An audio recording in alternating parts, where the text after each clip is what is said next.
Today we are exploring one of the most profound teachings of Jesus Christ, the second and greatest commandment.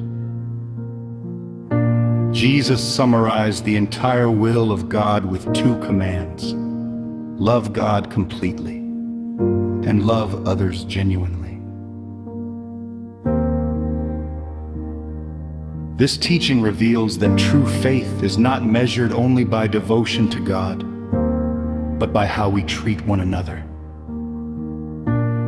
When Jesus was asked which commandment was the greatest, he did not quote a new law. He reached back into the scriptures and revealed their true meaning. Loving God with all your heart, soul, and mind is the foundation of faith. But Jesus immediately added a second commandment: love your neighbor as yourself. He declared that all the law and the prophets depend on these two truths. This tells us something vital. Love is not an optional virtue, it is the framework of obedience. Many assume that loving others is a New Testament idea. But Jesus quoted directly from the law of Moses. God commanded Israel not to seek revenge, not to hold grudges, but to love their neighbor as themselves. Notice how the command ends: I am the Lord. Loving others is not rooted in human kindness. It is rooted in God's own authority and character. God did not leave love undefined. In Leviticus, love is expressed through real actions: providing for the poor, speaking truthfully, judging fairly, and refusing hatred. Love is not passive sentiment. It requires restraint, integrity, and compassion.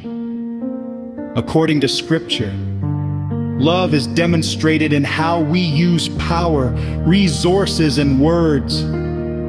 The second half of the 10 Commandments focuses entirely on human relationships. Honoring parents, preserving life, protecting marriage. These are expressions of love. God's commandments do not restrict love, they protect it. Every command guards human dignity and community health. To love your neighbor often means choosing not to harm them, even when you could. The Apostle Paul reaffirms the same truth. Do not steal, do not lie, do not covet. These commands govern not only actions but motives. Paul concludes by saying, love worketh no ill to his neighbor. Therefore, love is the fulfilling of the law. Love does not cancel God's law. It completes it. Scripture leaves us with a sobering truth. We love because God first loved us. And if we claim to love God yet hate our brother, we deceive ourselves. James calls this the royal law. Love is not an accessory to faith, it is the evidence of it. True devotion to God is revealed through love for people. Love God fully. Love people genuinely.